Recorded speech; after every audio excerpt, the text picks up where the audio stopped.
The British gold coins struck during the First World War evoke the indomitable spirit of Britain. On the bronze coins you will find Britannia, the strong and stalwart protector of our island nation, keeping watch over the seas.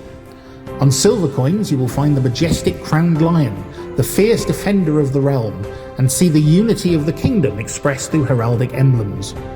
And on the gold coins you will encounter the selfless courage under fire exemplified by St. George. Together, the coins express the cherished values and ideals that the British people fought so bravely to uphold over a century ago.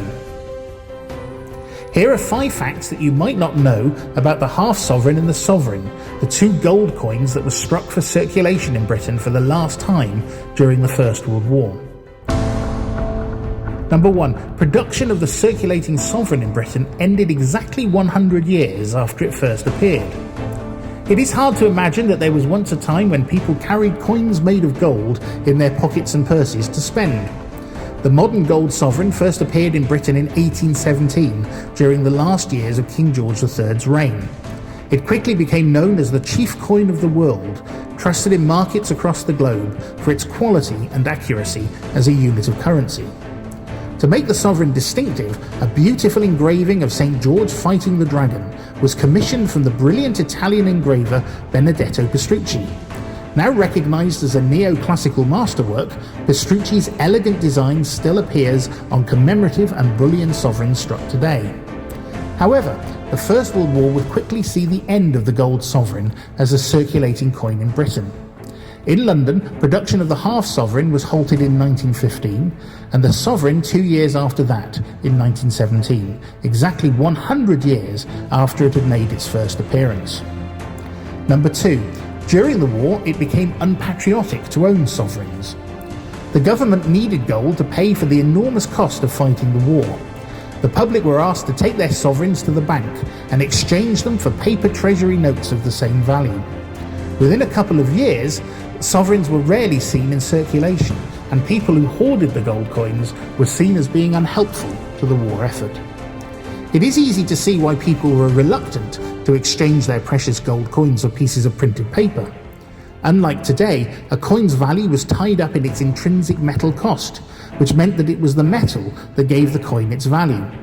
Also, a gold sovereign could carry a sentimental attachment that a banknote couldn't, marking important events in the life of a family, like a birth, a christening, a wedding, or other anniversary. There was also a fear that if the war went badly for Britain, paper banknotes could become worthless, whereas gold would always have a value.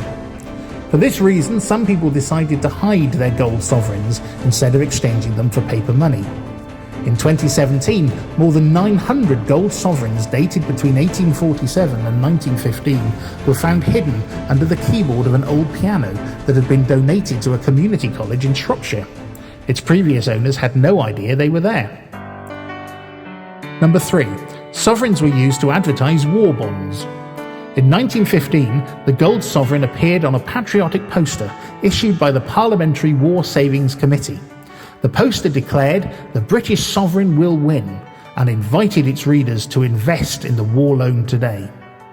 Throughout the war, the government encouraged investors to pour their savings into war loans, which promised a modest return on investment after the war. The poster also acted as a timely reminder for people with gold sovereigns to do their patriotic duty by exchanging them for paper banknotes to help win the war. Number 4. Sovereigns were shipped to the United States to pay our war debts. In 1916, Britain was forced to negotiate a giant loan from the United States of America so that she could continue to fight the First World War. Sovereigns continued to be produced in Britain until the end of 1917, and these were shipped to the United States to pay for supplies and weapons.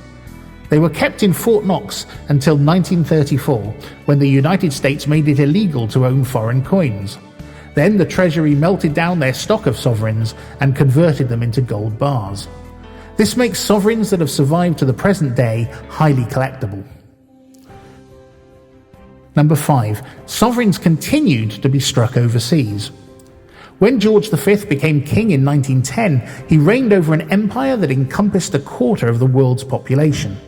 When Britain stopped producing the sovereign as a circulating coin, the overseas branches of the Royal Mint spread across the British Empire continued to strike it.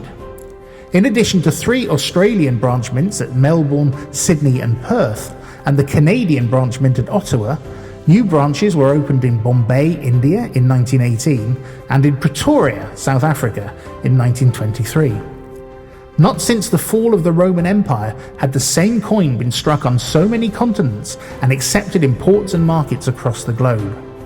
Between them, the branch mints struck over 440 million sovereigns until production ceased in 1932.